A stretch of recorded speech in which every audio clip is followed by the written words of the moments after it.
Maple Show presented by Sling. It is that time of the week. Nicole joins Ari and I, and we pick games against the spread. But first, we have to talk about why Bill Hancock, the director of the college football playoff, called Ari a degenerate today. In front of the entire room. In front of the entire room. Okay, so let me ask you guys this, because you both have done, so for the listeners who are unaware of why I would be in the same room as Bill Hancock today, it was I did the mock media trial, the mock playoff selection. Yeah, you were not on trial. No. It felt like a trial. It was not a mock trial. It was super. It only felt that way for you. I will say I've never been more, and it's funny, it's going to go along with the theme of the show, overwhelmed with statistics. And I don't know if you guys felt that way while you were doing it, but anyway, the entire time of the presentation that they were explaining is that each college football playoff committee member uses as much information as possible. No matter where they can get it from, it's compiled, it's in front of them, from the box score of the game to play-by-play to advanced stats and direct comparisons in a program. They've got everything at their disposal. And I asked if they ever take into account who they think that they would win in a head-to-head matchup. Like, as they are tasked with determining who the best team is in college football, as they compile their rankings, do they ask themselves who would win between these two evenly matched teams if they played on the field? So I raised my hand and I said, I know that gambling is a faux pas, as it pertains to this thing, but they do advanced lines for potential matchups.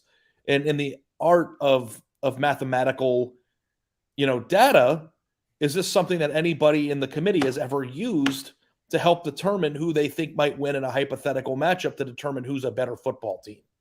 And then ever since that point, Bill Hancock and the rest of the room called me a degenerate. And it was funny because I knew the spread of the Wisconsin-Ohio State game and the Big Ten championship game 2014.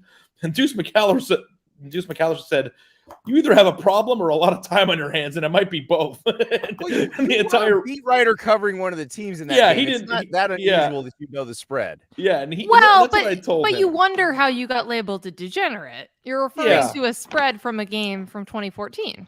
Well, because everybody forgot in the moment what the feeling of the game going into it was. Because Wisconsin. Hold on, Ari. One question here. Have you ever bet a regular season WNBA game? Yes. I think that's regularly. Degenerate. I think that answers the question. What is even the threshold for being a degenerate? I think you meet it. I thought for sure. A degenerate isn't just somebody who bets. It's somebody who can't control themselves and puts themselves in a position where it's ruining their livelihood. I can control myself. I have my limits. And if somebody who is a sharp or a gambling expert loves a WNBA game, then I'll tail that pick. And I'm very entertained by watching it. So, I don't know, maybe I am, but I would never gamble amounts or gamble irresponsibly or put my family in jeopardy, which is what I would think a degenerate would be. Ari, we're never going to unit shame on this show, so don't worry about that. Okay, good. I appreciate it. But it was funny because, you're supposed to be rubbing shoulders with one of the most powerful men in college football. And my impression on the man was that I'm a degenerate loser. So maybe that's a lot of the impressions that I get on this show too. So, but honestly, it was one of the better experiences that I've had. And it gave me a better understanding of what these people go through and, how much empathy we should probably have for the committee chair who goes up there and has to answer the questions for a room, even when he doesn't agree with it. So that was one of the things that I took away for the most when I did it as well was, there are a lot of different opinions. There's lots of ways where the thing you believe and that you're voting for and the grouping that you're voting for ends up not being the way that the final rankings work, and you have to defend it.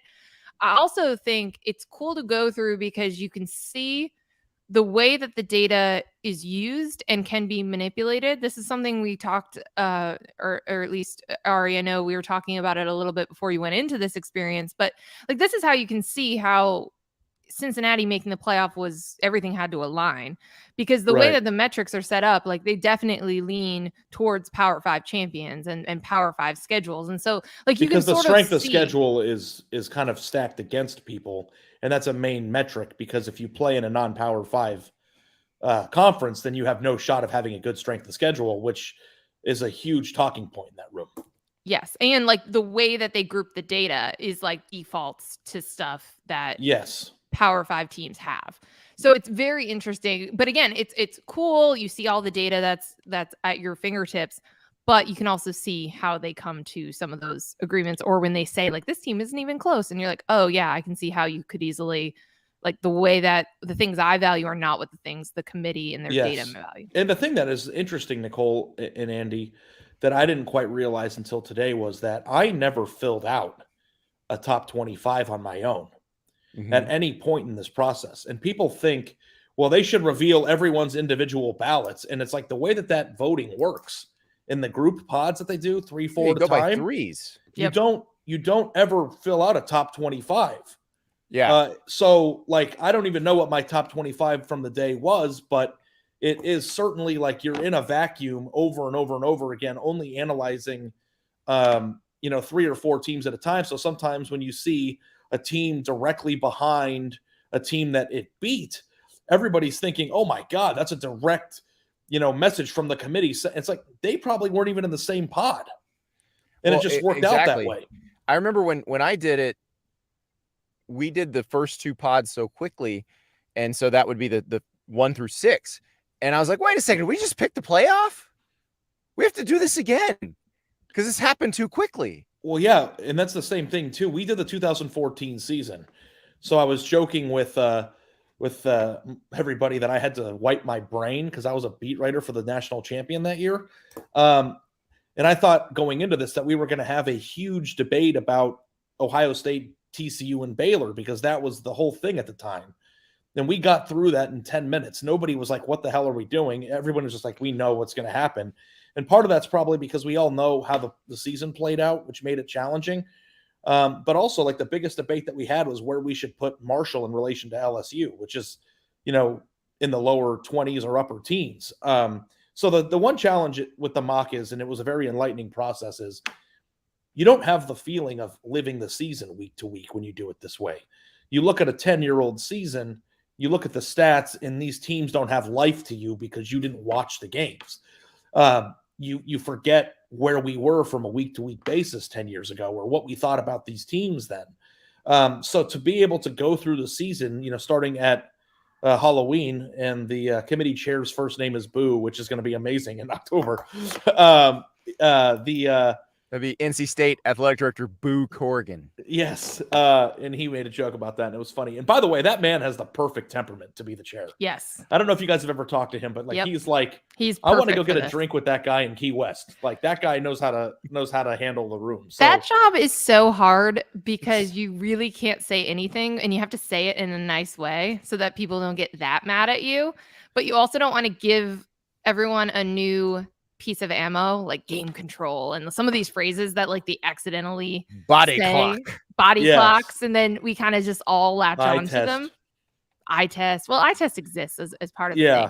But no, I agree. I think Boo's going to be really good at this. And he said he's nervous, but I think, I've been one of those people that looks at the rankings with fire in their eyes, and I'm get upset or annoyed that things are inconsistent, and that's the number one fight that I got in. And I tried we were all cordial and we were laughing and having a good time, but the inconsistent thinking is what bothers me. If you rank a team for a certain reason 4 instead of 5 up at the top of the poll, then at 13 and 14, you have to use the same criteria in my mind, because you got to do it all the right way. Exactly. And there are people in the room that will say, we have to value, this is 14 again, about Florida State's undefeated record at 13-0 more than the quality of wins. And then later on, don't want to place Marshall in the poll because they have a weak schedule. And it's like, well, which one is it, man? Is it wins matter and that's all that matters? Or is it strength of schedule? Because then we have to go back and revisit the thing at the top. And that's right. Show Rakeem Cato some respect. I think Rakeem Cato was Marshall's starting quarterback in 2014. But here's back to your original point, why you got called a degenerate by Bill Hancock. You're not wrong, though. Like, that's a pretty valuable mathematical statistic, the line, the total. And I still don't gamble on games. I know it's okay now, and everybody's like, yeah, it's legal everywhere. I spent years being told I'll be fired if I do this, so I don't. But as you can tell, I do pay quite a bit of attention to the lines and to the totals, and not just because it makes this particular episode of each show entertaining. It's that they're very in tune with what's going on. And, if you ask the people who make the line, do this straight up instead of trying to get action on one side or the other, I would trust what they put out more than I'd trust some computer ranking. Well, because all the line is all the data and information that the college football playoff has at their disposal. And their livelihood depends on it. Yeah. Yeah. If they said the thing wrong, they're taking a bath. We talk about gambling on the show, and we will on this show. So this is the perfect segue into the picks part. But I didn't mean it from a gambling aspect. I wasn't trying to be like, hey, do you guys bet on games? Let's bet. Like everybody would think. I was using it as a data point or a statistic that's every bit as valuable in my mind as the adjusted percentages that they put in for your offensive production. Like all the other stats that we use are made up. Why wouldn't you use the one piece of information that's actually quite reliable? And I understand there's some muddy waters there because certain teams just tend to get bet on more because of the brand names. But like I would look at a spread and I was like, I don't really know who's better, Oregon or BYU. And then I found out that BYU would be a 13-point favorite if they played that game. And that's just a complete hypothetical. That would sway the way that I viewed that game. Mm-hmm.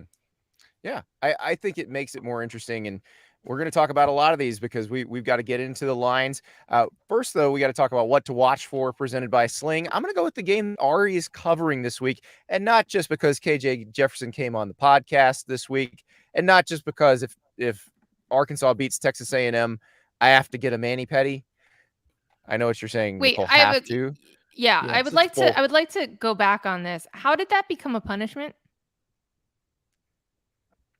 I don't like strangers touching my feet. It's fine if my wife does it, but I'm not a fan of strangers touching my feet. It skeeves me out. It seems very creepy to me. It's not something I would look forward to. My wife's tried to get me to do it. I don't know, but I gotta admit, KJ Jefferson on the show. This is barely an ick. Come on. He's like, I don't know if I'm gonna like. Thing to me, he's like, you're like, I don't know if I'm gonna like someone giving me a foot massage. Oh my god. I don't think I'm going to like it. I've not liked it in the past. So I don't know. We'll see. But KJ gave such an impassioned promotion of the mani-pedi and the self-care day that I am willing to, for the good of the show, do it if Arkansas wins. So Arkansas, Texas A&M, also some really interesting football implications to this thing. Arkansas beat them last year. If Texas A&M loses this game, I imagine the negativity that you saw after the Appalachian State game all comes back, except worse. Yeah, I'll say that if the other side happens, I'll just go get a deep tissue massage. That'll be my punishment. There you go. I'll get a facial if I lose whatever bet I pick this week, guys. I'll punish myself. No matter what, we'll all just go to the spa together and spa day. That's right. The Andy Staples Show and Friends Memorial Spa Day. Well, by the way, the hotel that the College Football Playoff Committee meets at has an incredible spa, from what I understand. Oh, and Nicole's always out here flying in to report on college football playoff stuff. Andy, you come on out. The three of us will get a robe. I'll put a towel around my head. That could be the like cover photo for the pod. It'll just be for the ASS pod. It'll just be us in robes lounging in some luxurious spa. And you gotta wear the hotel branded slippers. There's actually a really good burger place in Grapevine, so we could have the spa day and then go get burgers. It's frequented by most of the baggage handlers at DFW, so it's a great place. Most people probably not coming from a spa day there, but why not? So if A&M can win this game, though, I do think that gives me some confidence that they're rolling into the Alabama game with only one loss. I saw Mississippi State last week against LSU. It didn't feel like the Bulldogs could block that well. That's going to be a problem against Texas A&M. So I feel like Arkansas, the bigger of the two remaining challenges before they play Alabama. Also, in case anyone's not watching this with the video on YouTube. Yeah, we do need to talk about this. Andy is recording this in a car, and like a garbage truck just drove by behind you, and I got very distracted by it. It's like you're straight up just like sitting in the driver's seat of your car. And I see a little car sneak by behind you. Hopefully there's like a child that just like realizes that you're recording something and makes some faces in the background. But yeah, it's a little jarring. You are fully like in a car studio. I am mobile. I am completely mobile. And here's why I'm mobile. My son has a middle school football game. It is a road game. It is 2 hours from home. And if we did the podcast from home when we normally do it, I would have missed a lot of the game. So that is why now you're just going to miss it from being in the car. No, I'm only like 10 minutes from the field. So the game kicks off at 5:30 Eastern time. I will be there in plenty of time. Make sure everything's hunky-dory. And so that is my parental duty. But yes, that is why I'm in the mobile studio today. It's all right. It's very nice. I'm actually in a Panera Bread parking lot. So I'm going to go get an iced coffee after this and then head over to the game. So I really can't imagine a more perfect way to do this. It looks like we're getting some suggestions in the comments that Ari should get a perm or a blowout if he loses. What does that mean? Oh, I thought somebody was criticizing my hair, and I'm like, okay. The flow is tremendous today. These are compliments. Okay, good. Because I was going to say, like, you can make fun of me. People say really mean things to me in this chat. You come after my hair, and I'm just going to have to. Well, a perm, that's the one thing I got. A perm would be bad for your hair. Is that that's the curly? Right? Yeah. You would not enjoy that. That would be a actual suffering from losing a bet. I think the perm would cause permanent damage to Ari's hair. I don't want to see that. I'm the only person that suffers when they lose the bets. Andy did once with the mayonnaise, and then ever since then he enjoys them. What's great is I don't actually end up making picks sometimes when we're talking, and then I don't have anything that I lose if I'm wrong. So what would it be like if I got a blowout? Because my wife goes and gets blowouts all the time. And does this mean that somebody blow dries her hair? Yes, but they give you a nice shampoo, conditioner. Sometimes you could get like a glass of champagne or a glass of wine. If you go to dry bars, sometimes they'll have movies on, like it'll be like Mean Girls is on. You just relax, and then they blow dry your hair. It's really this soft. This is right up Ari's alley. Champagne and Mean Girls. Do any men do this? For real? Do men do this? Well, I don't know if your hair is really that long enough for it, but you could absolutely. I don't mind if somebody wants to My favorite part of getting my hair cut is the shampoo. The shampoo part. Oh, you could definitely do at my barber shop. The package that I get comes with like a face massage and stuff afterward.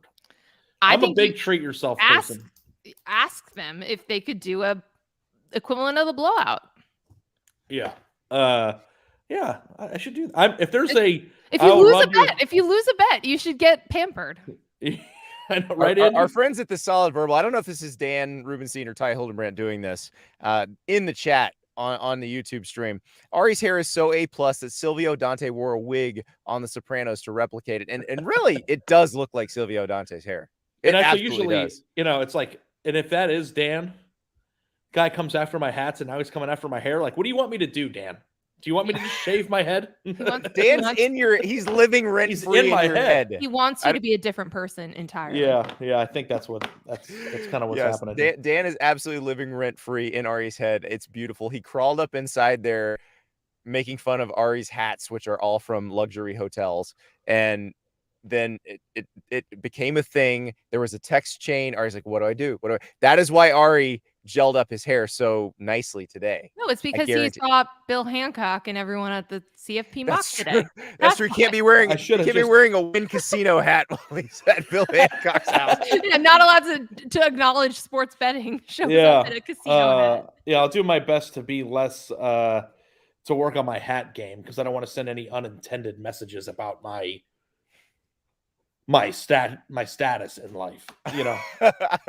See how much it bothers him? It's amazing. It really bothers him, but It he's does. also wearing. Am I like these the hats. only person that buys hats at a resort's gift shop? No, Yes. but a certain Yes? type of person does that. When what type of And person I'm is not that? him. What type of person is that? I don't know. Like what? Someone who wants you to see, look, I stayed at the Ritz-Carlton Amelia Island. That's what I was thinking. But I have. Who else is going to buy that? I mean, he was making fun of my Montecito hat that I bought when I was in Montecito. Well, It's a nice town. I didn't know that anybody could drive through Montecito for free. like I don't buy the Orlando hats when I'm in. Now I did grow up in Orlando, so that would have been. You know what they should do though? I think sometimes, you don't see merch for certain games until it's like the playoff or Yeah. the Final Four. I want merch. Like I want people who are attending the Rutgers Iowa game to get memorabilia, to have a hat or a T-shirt that they can take that says I was at this game. I bet under 34. I bet under 34. 34 feels very high for that game. All right. Hey, whoa, all right. We're going to talk about this. We have to talk about all of these lines, all of these totals. We're going to do that when we return. It's college football season, which means you need Sling TV, where you can watch unbeatable college football coverage starting at just $35 a month. Get everything you love about college football, like rivalries, marching bands, bowl games, conference power rankings, all of it with Sling. Plus, Sling has all the big games on all the biggest channels like ESPN, ESPN2, ESPN3, SEC Network, ACC Network, Fox, Big Ten Network, Longhorn Network, Pac-12 Network, all for the best price. And the best part is, getting Sling is easy. It's easy to set up and even easier to use. You can stream it on any device and record up to 50 hours with your included DVR space. Plus, you won't get locked into a long-term contract. So if you're looking for the perfect place to spend your Saturdays, you need to look at Sling, where you can get everything you love about college football for the best price. Check out sling.com for special offers. Sling, the live TV you love at a price you'll love. Try it today. You guys know I like to get my daily workout in, but in the past, when I had a few beverages the night before, I didn't always get to the gym. And that's a problem. But there is a solution, and it's called Zbiotics. Zbiotics is a pre-alcohol probiotic that is the world's first genetically engineered probiotic. It was invented by PhD scientists to tackle rough mornings after drinking. Here's how it works. When you drink, alcohol gets converted into a toxic byproduct in the gut. It's this byproduct, not dehydration, that is to blame for your rough next day. Zbiotics produces an enzyme to break this byproduct down. It's designed to work like your liver, but in your gut where you need it most. So just remember to drink Zbiotics before drinking alcohol, drink responsibly, and get a good night's sleep to feel your best tomorrow. Give Zbiotics a try for yourself. Go to zbiotics.com/Andy to get 15% off your first order when you use the code Andy at checkout. Zbiotics is backed with a 100% money-back guarantee. So if you're unsatisfied for any reason, they will refund your money. No questions asked. Halloween's right around the corner, so order a pack of Zbiotics for you and your friends today to make sure you get it in time for candy and cocktails. And I know it's big in my neighborhood, and I will absolutely be drinking Zbiotics before any trick-or-treating action. Go to zbiotics.com/Andy. Use the code Andy to get 15% off. Welcome back. All right, let's get into these lines, spreads, totals, all presented by BetMGM. That's our official gaming partner at The Athletic. And we're going to start with, of course, the Iowa under. I'm not even calling it the total. I'm not calling it the over-under. We're calling it the Iowa under. It's Iowa at Rutgers. The total is 34. Iowa's a 7.5-point favorite, which, as we've been given some handy tools to deal with this. One of the listeners gave us an equation to work with. So this is about, we're talking about like a 20-14 or 21-13 Iowa win is the prediction. Do we think Iowa can score 3 touchdowns and give up 2, or give up a touchdown and 2 field goals? Okay, let me start here. I'm extremely excited for this game. This is going to be an elite punting performance. These are 2 of the best punters in the country, in Torrey Taylor and Adam Corsack. This is one program that brought their punter to media days to be Indy. This was Rutgers. Somehow, Iowa did not bring their punter to media days. I don't know why. These guys are in a group chat. They're Australian punters. They're friends. They had an epic showdown in 2019 to the point where Iowa fans were upset that Adam Korsak, the Rutgers punter, did not win Big Ten Special Teams Player of the Week that year. Like, they were very upset about this. And Iowa fans know their punters. They know what they're watching. They do, and they were all up in arms over this. So this is going to be a game of field position. That's where I struggle with thinking about 34 points being scored. If the defenses are going to score points, which is certainly possible, especially with Iowa, fine. But I don't trust either offense enough to actually score offensive points. Plus, they're going to be pinned inside their own 5 and 10 and 20 throughout the whole game. So I just don't see this happening. I feel like the Iowa under in no matter what game, especially in this one, is like the safest bet in college football. Well, they need to just take whatever number they think is going to be the total and subtract 10 from this point, because they keep not getting it. They keep missing it. They keep shooting way high on it. I think what was the total last week, Ari? Was it 42? And it was 27-0. See, this is the problem. We trust Vegas. We trust them on who's favored and by how much, but I don't trust them on the Iowa over-under line. No. Now, here's one thing you guys have to consider. Oh, no. If defensive points. If Rutgers punts a lot, that means that Iowa has a chance to block a lot of punts, and they're very good at that.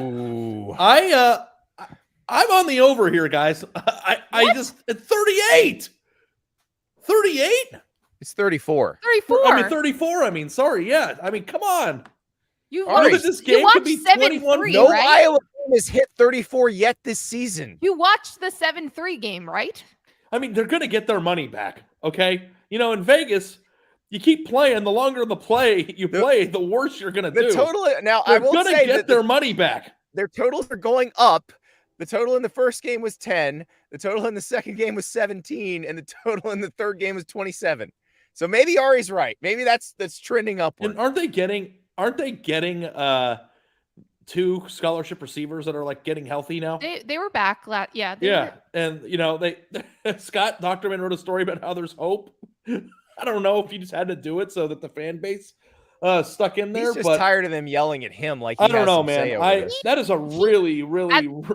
He was at that stadium until like 5 a.m. on the day of his birth. That is our Jason Moore said that I'm the sucker that they set the line at 34 for.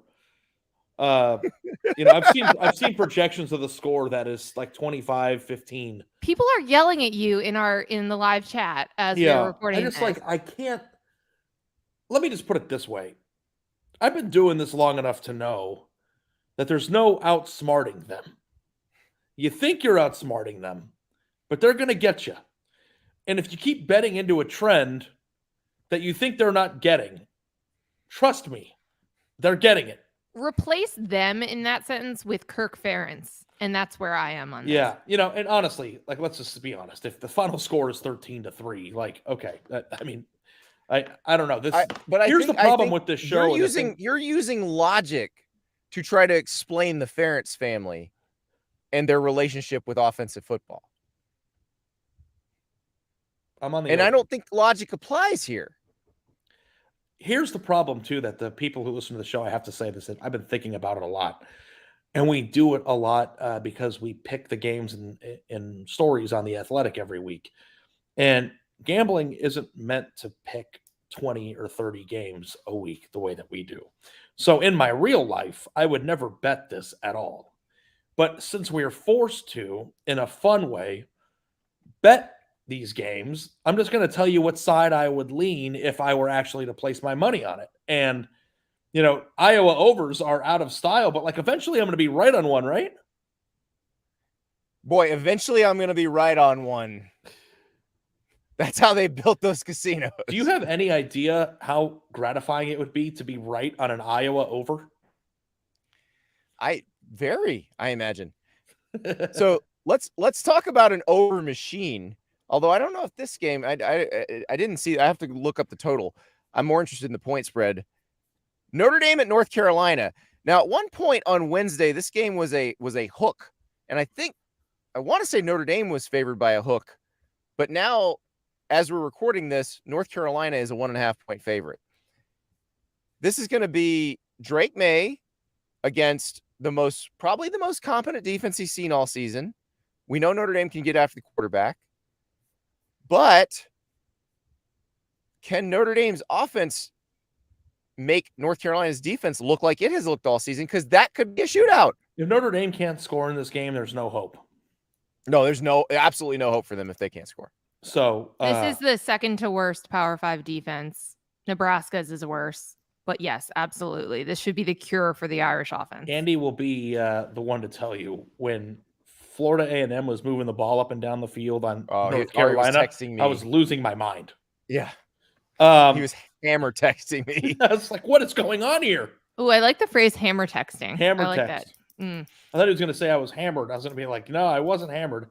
I was no, hammered it was on just curiosity. one text after another. Are you watching this? Are you watching this? Are you watching? And I was like, all right, they're going to win the game like 55-27. He's like, their defense stinks. And I was like, we'll see when they play Appalachian State next week. And then the following week, I'm just like, you're right. I can't defend this. Hammer you can't defend a team that gave away 40 points or gave up 40 points in a quarter, no matter what you say. Yeah. Hey, that win looks good in retrospect. The fact that they held off. The committee's going to love that one. Yeah. No, the defense has a lot of problems. I'm with you guys. Shootout. And I mean, but I don't know which side I fall on it, but Notre Dame's going to put up points. Nick Terry in our live chat, by the way, Ari, on your eventually I'm going to be right on one. Ari, when does it stop being a coincidence? Yeah, I know. I got it. Nick, I know. My own father would be disappointed in me. Let's move on to a different game. Well, first of all, let's say what we think is going to happen with Notre Dame, North Carolina. I think North Carolina's going to win this one. I'm with you. I think they've had a bye week. I'm not completely bailed out on Gene Chizik yet, though. One more, if he makes Notre Dame's offense look good, I will be. But I think North Carolina covers this one. Andy, you played the game, right? Not very well. Can you teach tackling dummy? Can you teach a team to tackle during a bye week? You can I don't even know if it's a schematic issue. You can definitely have some physical practices and work on the technique piece of it. Absolutely, during a bye week, because what a lot of teams do during a bye week is have a couple of practices that are strictly fundamentals. And look, that alone will help you, even if the scheme's bad. Because I'm most appalled with North Carolina's inability to tackle. I don't know if there's a statistic on CFB stats that we can look at, but most missed tackles in a game, North Carolina's got to be leading the country or towards the top of leading the country.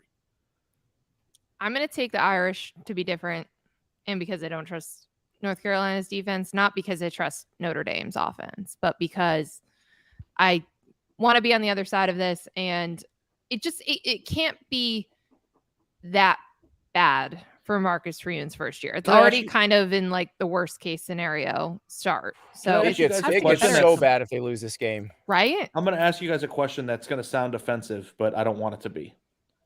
Who has better offensive skill, App State or Notre Dame? Well, Notre Dame has better tight end. Yeah. Yeah. I mean, quite a bit. I mean, he might be the best tight end in the country. Yeah. So you would take that package?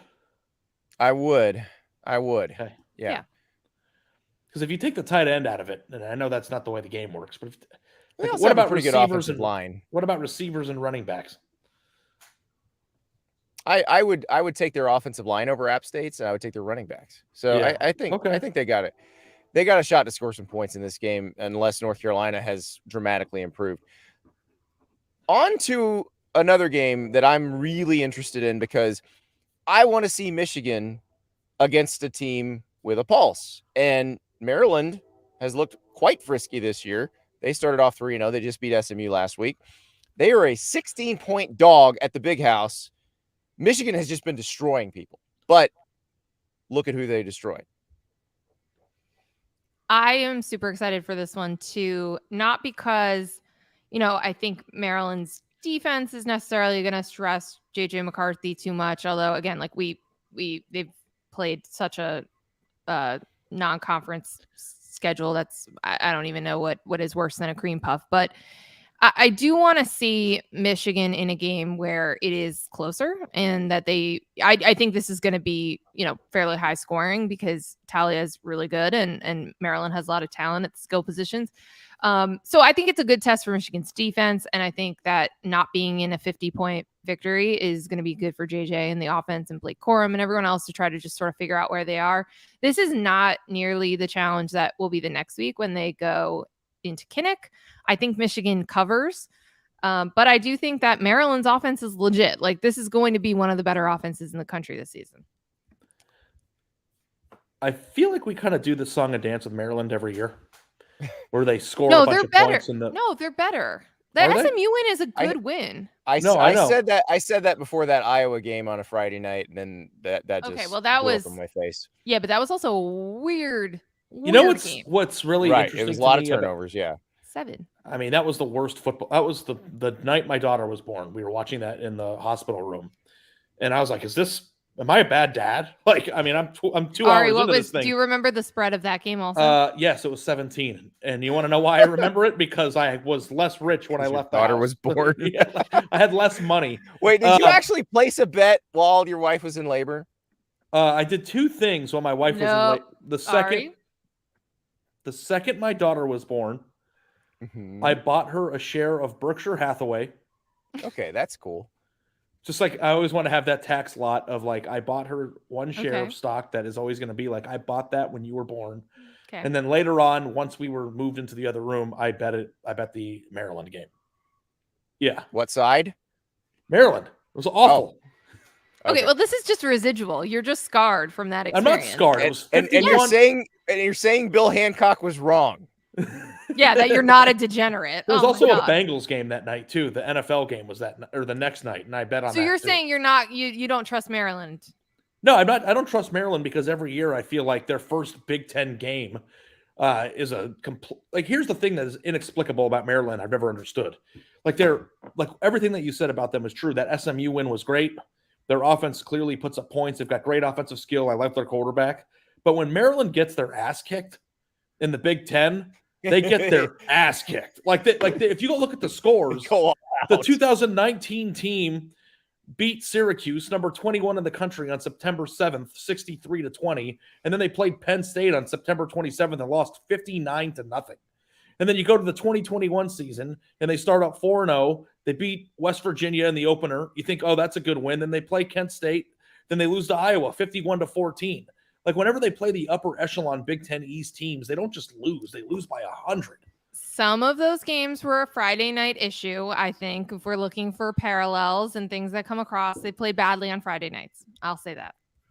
I just don't think that they cover against good teams. I don't think they're going to cover this game just because I think that Michigan is figuring out some things defensively. Like, we still need to see them figure out how they're going to pressure quarterbacks and whatnot. But they've talent on the defensive side. I love Michigan in this game. I love Michigan to cover the spread. I am also taking Michigan. Let us move north up the mitten to East Lansing. Michigan State is a 3-point dog at home to Minnesota. And look, we saw Michigan State against Washington last week. They did not look good. But this was kind of shocking when I saw the line. Oh. I feel like I'm going to live longer because I watched that game last weekend. Or you mean less time.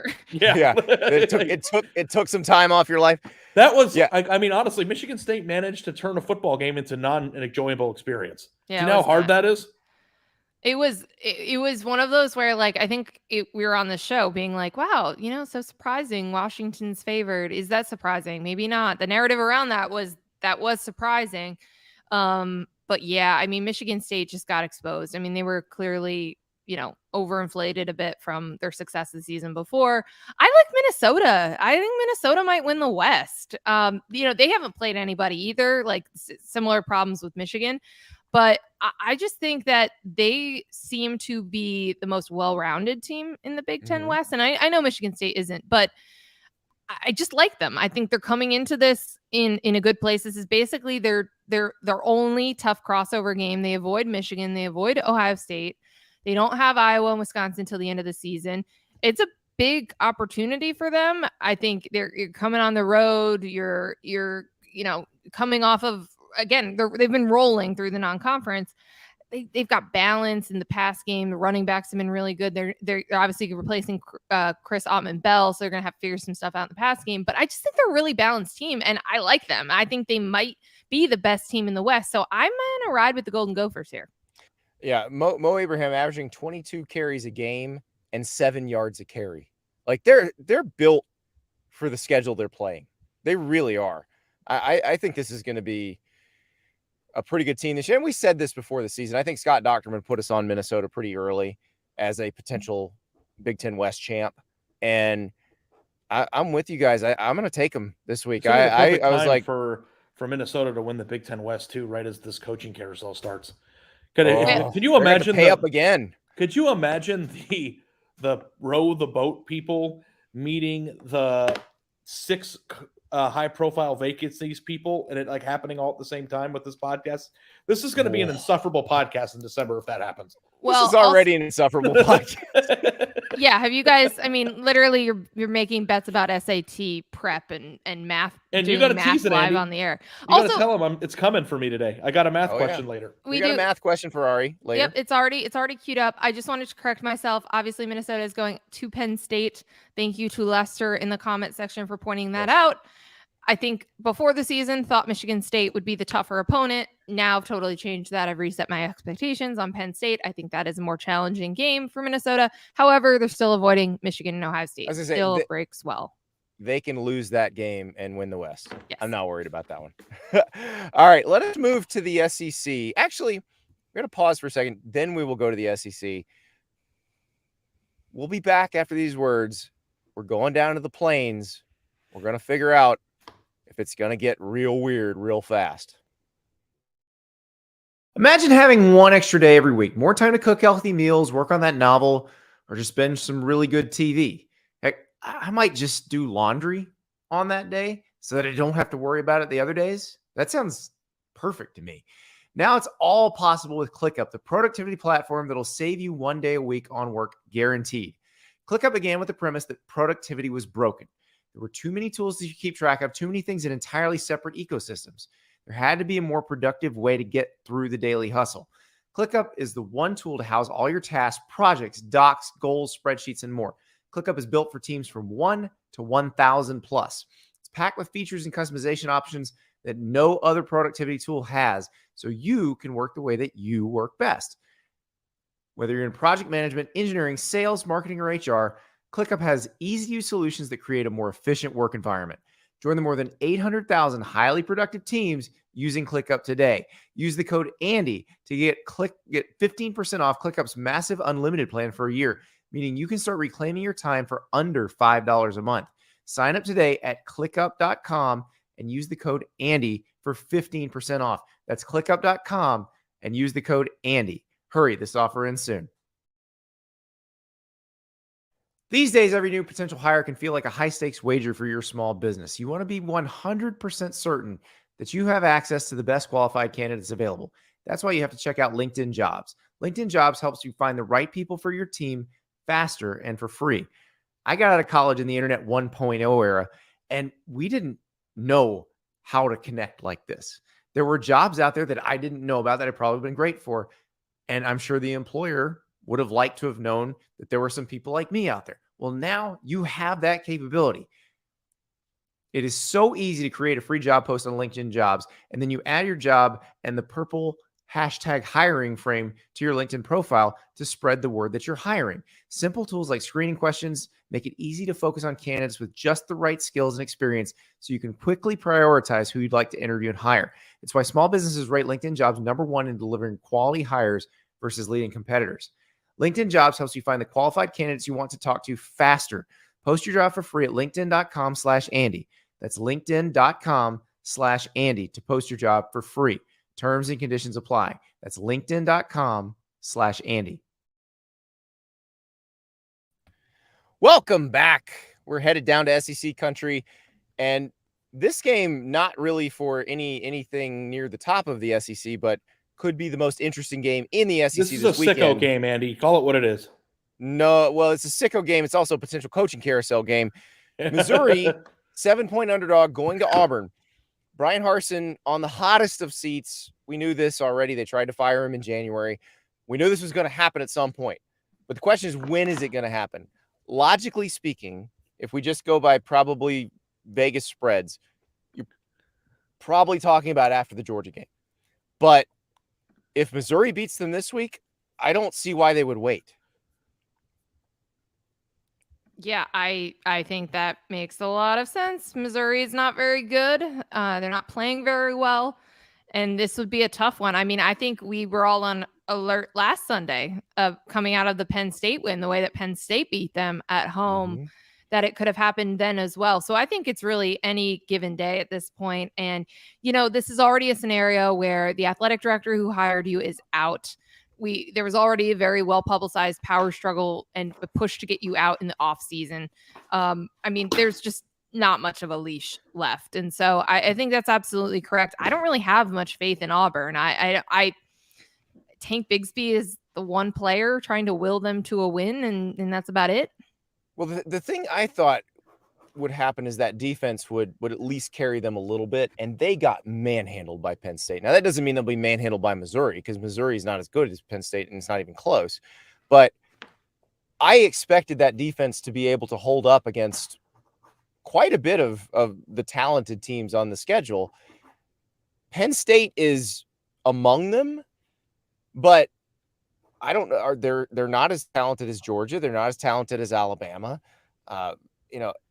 Are they as talented as Texas A&M? Probably about, I'd say in terms of athleticism, about the same, maybe a little bit older, more experienced.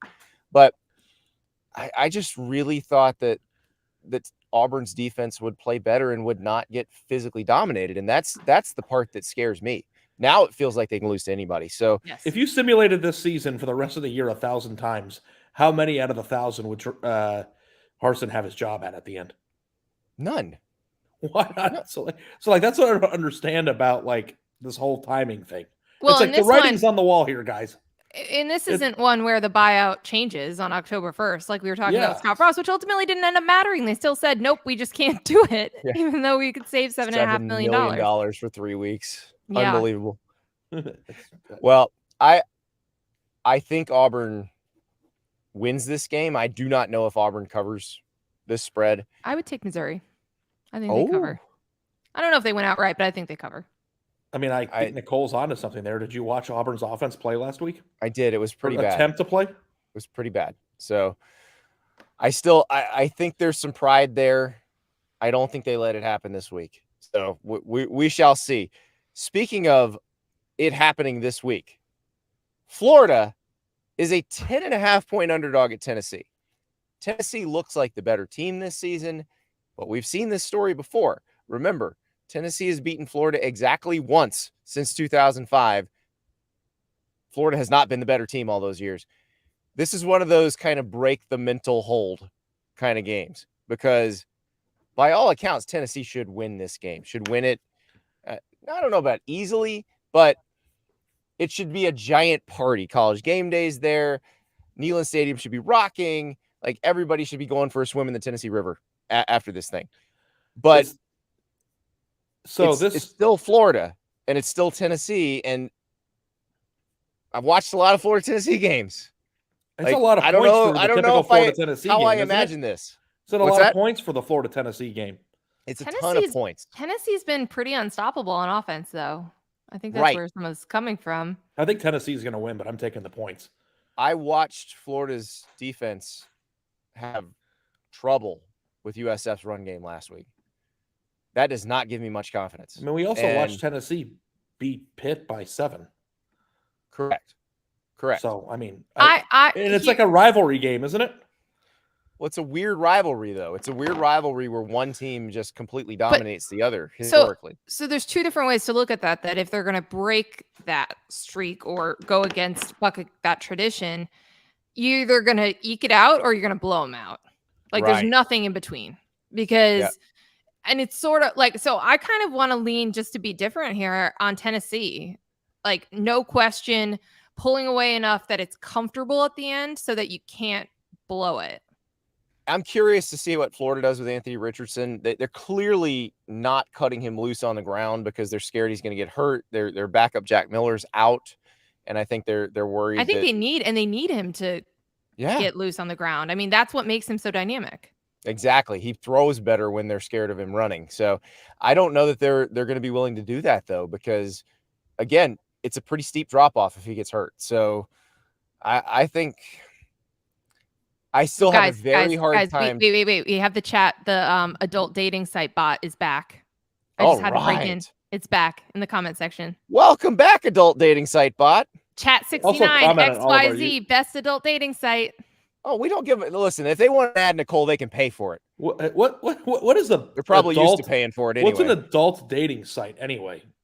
I think you can find out when you're older. I think there's pornography on it. I think that's probably what they're trying to tell us. Oh, okay. So it's a porn site. I mean, there's a different. Like, are you dating or is it a porn site? Which one? It's like eHarmony meets a porn site.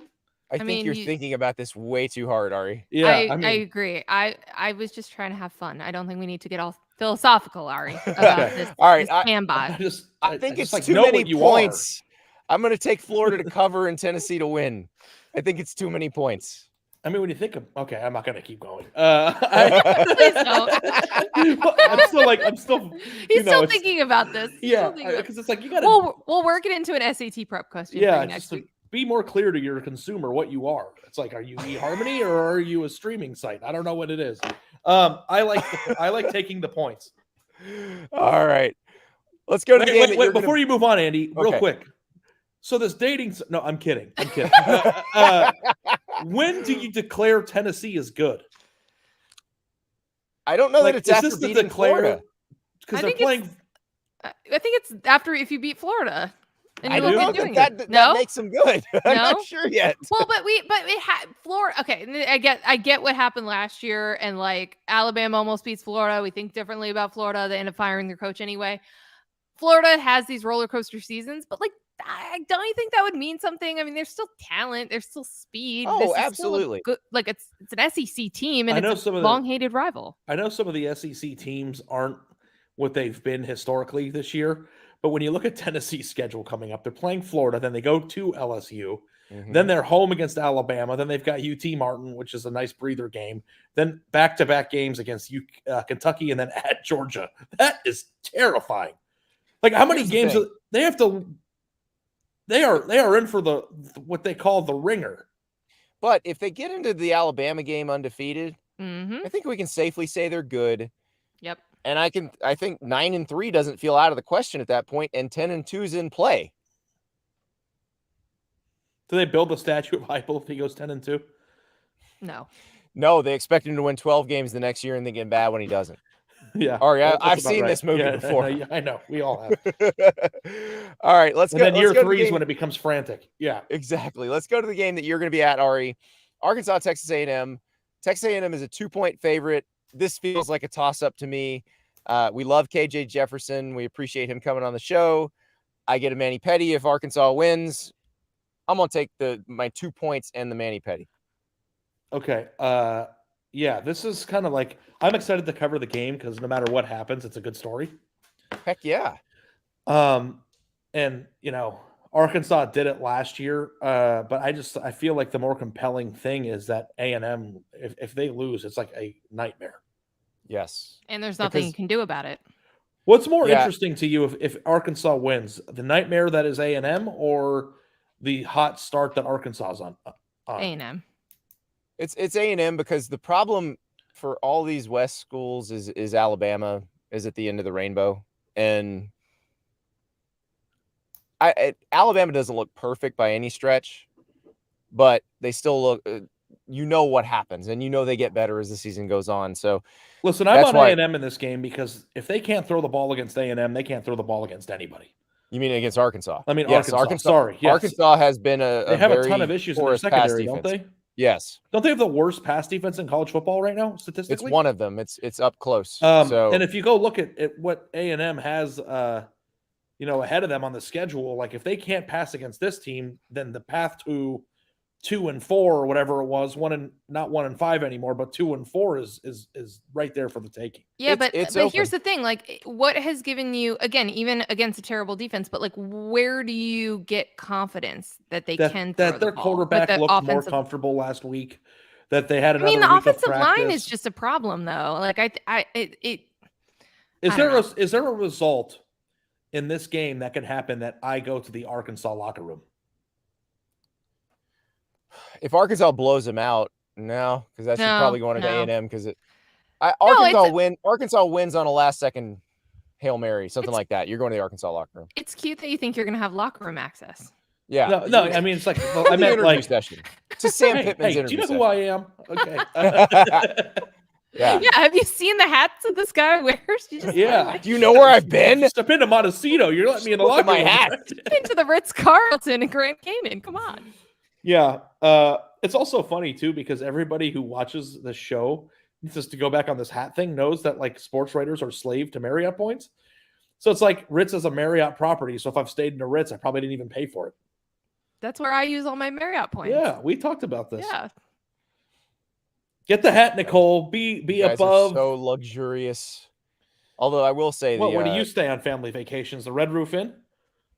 We've actually, when you have kids, you sort of transfer to Airbnb, Vrbo kind of situations, because unless you can get suites, you're very cramped. So they stay in the car that Andy is in right now. Exactly. They sleep in the bed of the truck.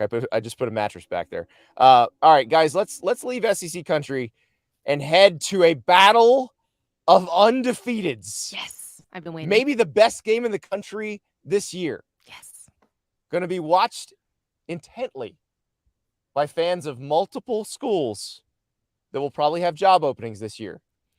Duke is a 7-point underdog at the juggernaut known as Kansas. Andy? Yes, Nicole. This is a sellout.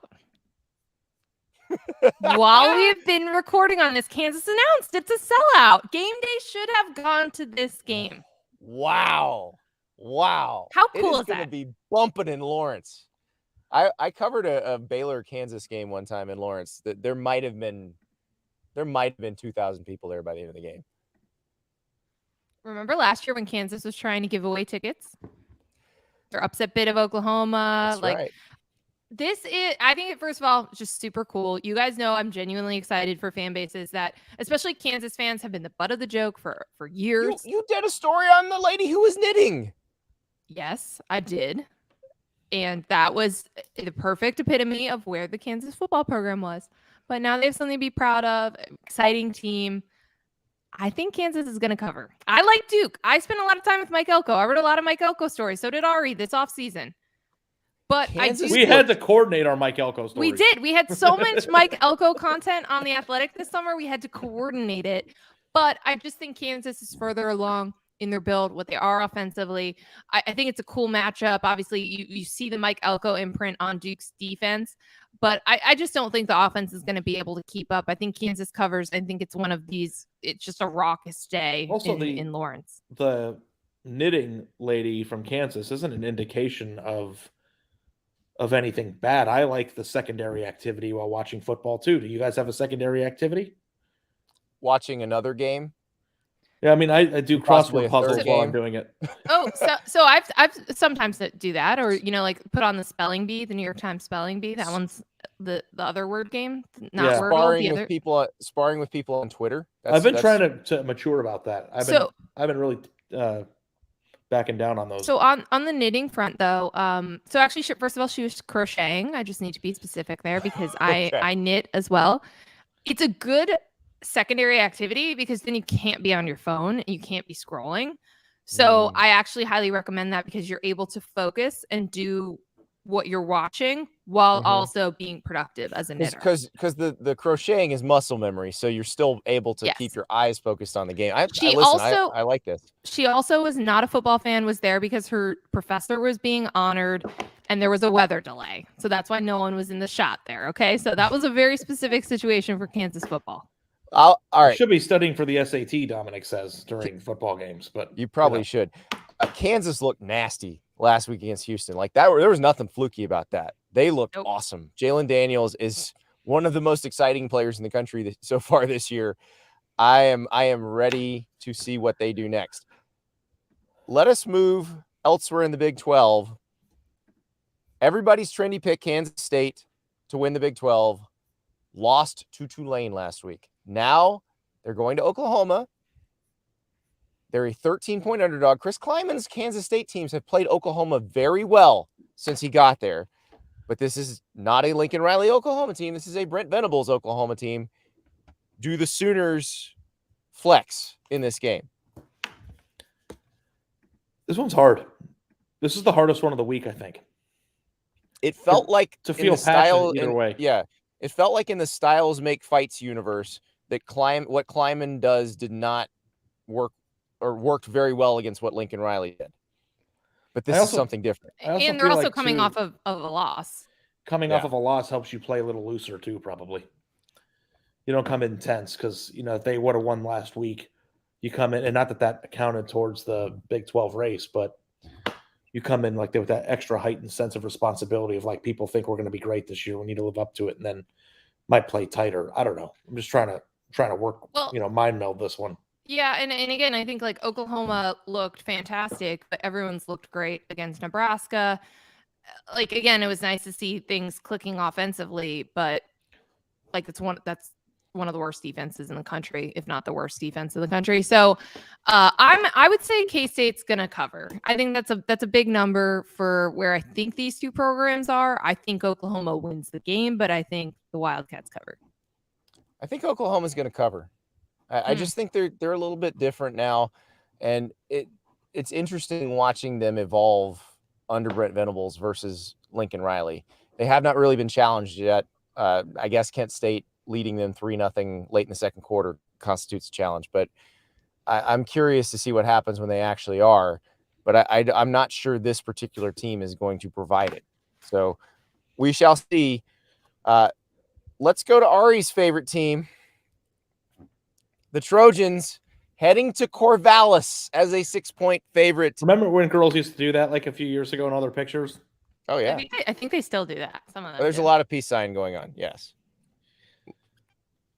They're not fighting. When that was happening, I dated a girl that used to do that all the time, and now all my friends always do it to me to make fun of me because she broke up with me.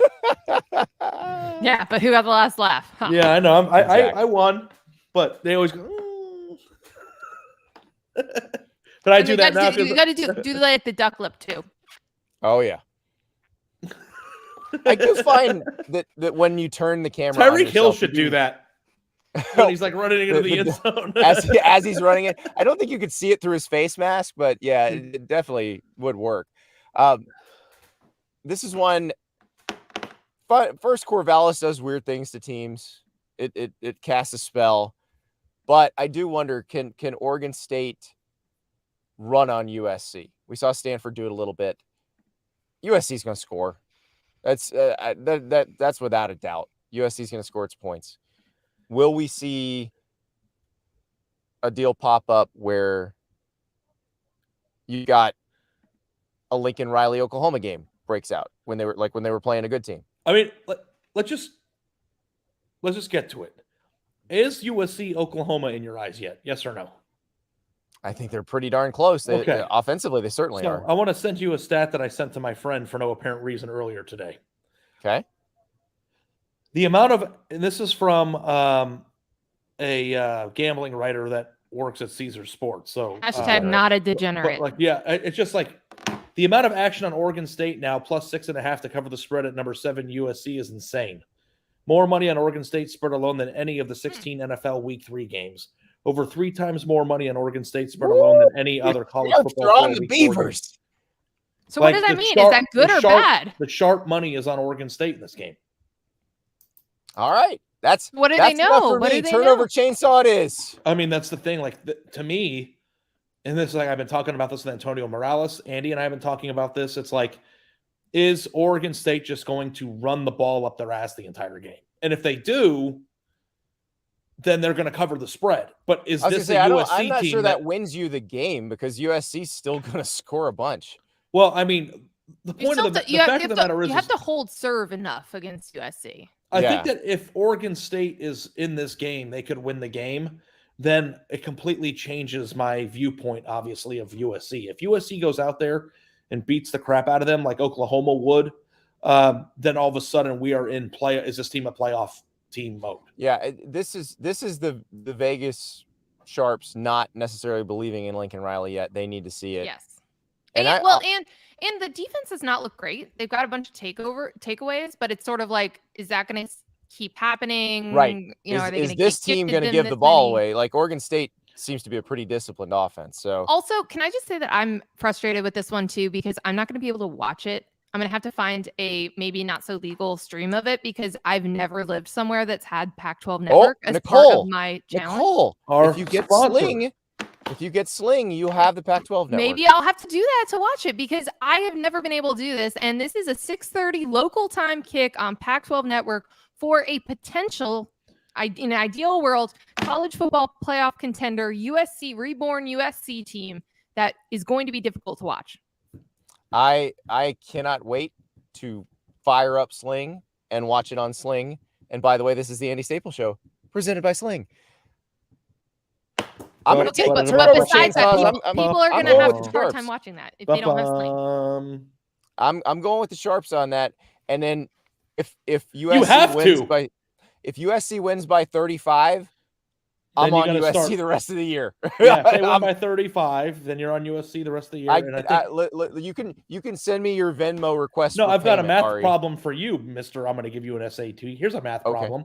How much money would you have to set aside a month between now and the end of November, early December, to send me $1,000? What is that? $333 a month? Is it 3 months till the end of the season? It's more like 2, because it's almost October. So that's true. We are $500 a month. I think I can probably handle that. Yeah, I'm going to buy the most obnoxious thing I can possibly think of with it. It's going to be a Ritz-Carlton hat. How about 2 nights at the Ritz-Carlton and a Ritz-Carlton hat for me? When we were going over Ari's hats, I was making fun of the on Succession, they always wear blank baseball caps. There is apparently, I don't even know what brand it wasn't Xenia. I want to say it was something a little pricier than that, but there was a $1,700 blank baseball cap. Have you ever walked through like in like, I don't know the shopping habits of your wife, but have you ever walked through Neiman Marcus or Nordstrom? Yeah. Okay. Oh, yeah.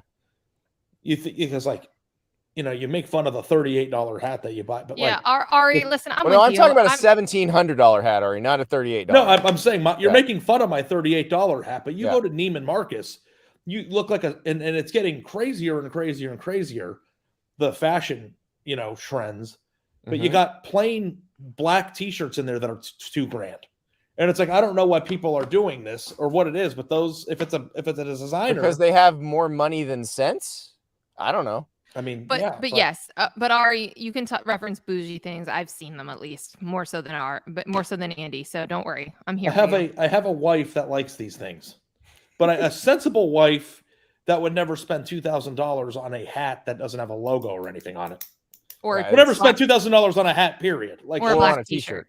Yes, exactly. There is a limit. Shirt ever. She likes nice things, but she's rational, so I can live with it. All right.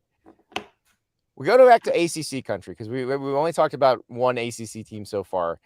And this is a game. Last year, this game was the one where you're like, okay, maybe Clemson's going to come out of this and be okay. So this is Clemson Wake Forest. Dabo always complains. It's not a complaint, but points out that this is the team they hate to play. Wake Forest always does what they're supposed to do. They're always where they're supposed to be. So you think, okay, close game. It was not a close game last year, and you thought, okay, the Clemson offense might come out of this. Is this the game that we see Clemson's offense get challenged, and maybe they think about looking at Cade Klubnik, or does DJ shine again against the Demon Deacons and give them some confidence going forward? I don't think that Wake Forest is as good as they were last year. And you know what happened last year. This is not a great matchup for them. Clemson's players are better. This has been like it's been a particularly bad matchup for Wake since Dave Clawson's been there. They get sacked more than they do by other teams. I mean, like this has been particularly nightmarish for them. I agree. I don't think Wake is as good. I think Clemson is the most talented, has the most talent on their team of the ACC teams. Everyone below them seems to have flaws. They have flaws, but until proven otherwise, I'm going to go with Clemson. I think they're going to cover. I think Clemson covers as well. This is again the styles make fights thing, and like you put Wake against NC State, they seem to compete very well, even though NC State tends to have better athletes. You put Wake against Clemson, they don't compete very well, and that's how it's gone historically. One more game before we get to Ari doing some math, and this is one we're going to the Fun Belt. I love the way the Fun Belt has expanded. I love the way they've chosen the programs that they've added to their league. We've heard me say this on the podcast multiple times. I think it's very smart that they just went after super passionate college football fan bases as opposed to larger markets or whatever. James Madison, one of the newcomers, dominant in the FCS over the last few years. They're going to Appalachian State, which dominated the FCS before joining the Sun Belt. App State is a 7-point favorite at home. Can James Madison pull off the upset and make the Fun Belt fun from the get-go this year?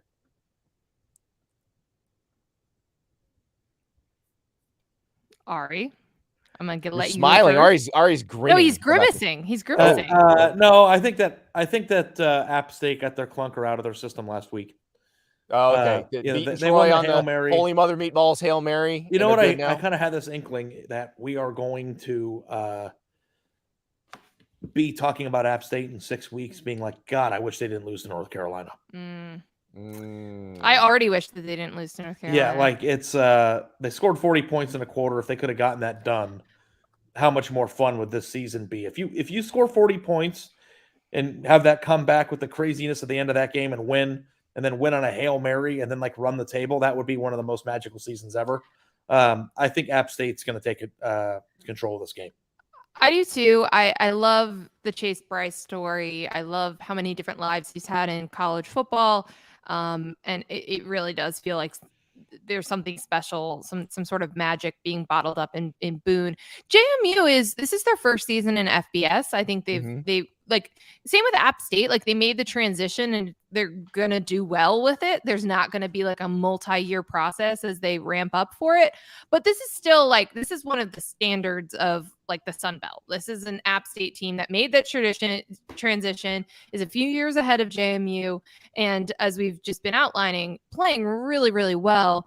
And I think that's the difference. And again, there's going to be, it's no harm, no foul for JMU to lose this game, but I just don't think that they are there yet. I think they're going to have a really good first season in the FBS, but I don't think that they're going to beat App State ready. Yeah, it took App State a minute too. It took App State basically half a season to get that's barely a minute. FBS. Barely a minute. And the game's in App State. But unfortunately, this is the first half of JMU's first season in the FBS too. So if App State couldn't pull off that quick a transition, it's probably going to be hard for JMU to do that too. I actually really want to go to Boone too now. Oh, it is the best just party school. Like they know how to have fun in Boone, North Carolina.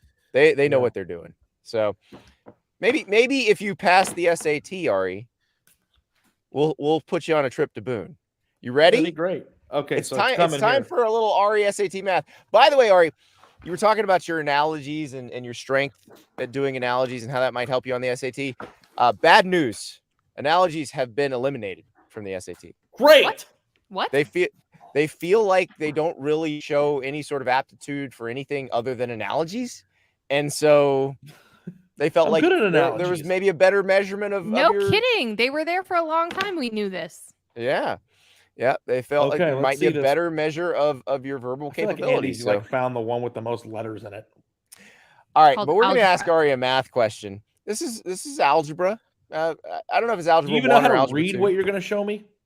Oh, well, I'm going to read it to you. Letters. Yeah. Okay. And I got to see it. I'm a visual I've got the solution too. So, okay. All right, here we go. If, and this is one fraction here, if 2 over a minus 1 equals 4 over y, where y is not 0 and a is not 1, what is y in terms of a? So it's not asking you to solve for y and solve for a. It is asking you to come I up can't with see. What did he write? an equation. Is that your college football playoff? I can't see that either. Yes, it is a college football can't playoff see notebook. what Did he write the answer already? The equation. Oh, he wrote I the can't equation. see it, Ari. Okay. Did you already get the look answer? at it. No. Oh, yeah, I solved it. It's over. I got already it. solved So- it in my head. so you I already have solved doing it in your yeah, head? without writing it down. It's It was a just multiple little choice more question. No, you definitely need to write this down. Okay. Some of us You- did pretty well on their math SAT. Yeah, Nicole did better than me. We've established that. Why so can't- We be haven't zero. established it on the show. I did get a perfect score on the math A SAT. can't hey, be one. I only got a perfect score on the verbal. So Wow, Ari is struggling here. Ari, this really isn't that bad. Can I give you a hint, Ari? I'm No, trying to don't- remember what they say in math, the Cross order in which you multiply. do things. You need to PEMDAS. cross multiply. PEMDAS. Yeah, you don't need that. Oh, please excuse my dear Aunt Sally. Mm-hmm. Yeah. Do you remember what "please excuse my dear Aunt Sally" means, Ari? It's PEMDAS. So we I have needed, no idea. We needed more creative mnemonics for the dummies where I It's like- was. it's called the process of. It's Or like cross multiply, Ari. Yes. is cross multiply when you do it like this. Yes. Okay. So 2y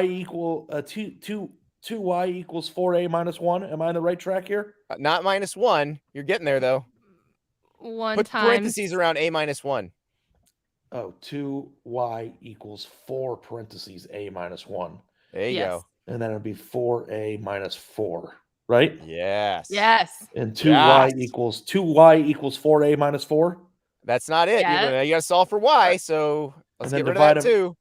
Okay, it's a. Yeah. A is y equals 2a minus 2. Ari is Let's correct. go! Woo! Show your work. Beautiful. Oh, All right, everybody, place your bets accordingly. Ari has solved an algebra equation. he's so proud of himself right now. Well, I feel like you guys did put me on the right track because it wouldn't have occurred to me to cross multiply. Well, What were you gonna do? But the fact that I knew what cross multiplying, I didn't know what I was going to do. I was going to say, I don't know. What do you mean, what was I going to do? What was I going to do? Well, I don't know. if you didn't cross multiply, I don't Go cry really know in the where shower? Where was We're just gonna where have was an I gonna hour of go? dead air, and I was gonna miss my kid's football game. That's what was gonna happen. No, So- but yeah, okay. And then I knew how to do, I mean, some of the stuff came back to me. Like as we were Yes. going, like I knew like how to multiply in parentheses. I knew I How to as soon divide as I both said sides of put an the equation. parentheses on it, and you instantly got what Yeah. you needed to get. I knew you were getting this question. yeah. Ari, Okay. I'm proud of you. I don't believe The fact anything that Bill Nicole's Hancock like, says about you, Nicole love was like, you. I got it. and we Yeah. love It you. wasn't that difficult, Ari. Nicole, stop it. We gotta glow him up. Come on. We're you're pumping supposed to be like, sunshine yeah, here. let's go, bro. You I'm got really, it. I'm really proud of you. I'm really proud. I mean, it's the first time I've done a math equation in 12 years. He was nervous that there were letters in it, so I'm really proud. Yeah. Got it. Everyone enjoy the games, and we will talk to you afterward.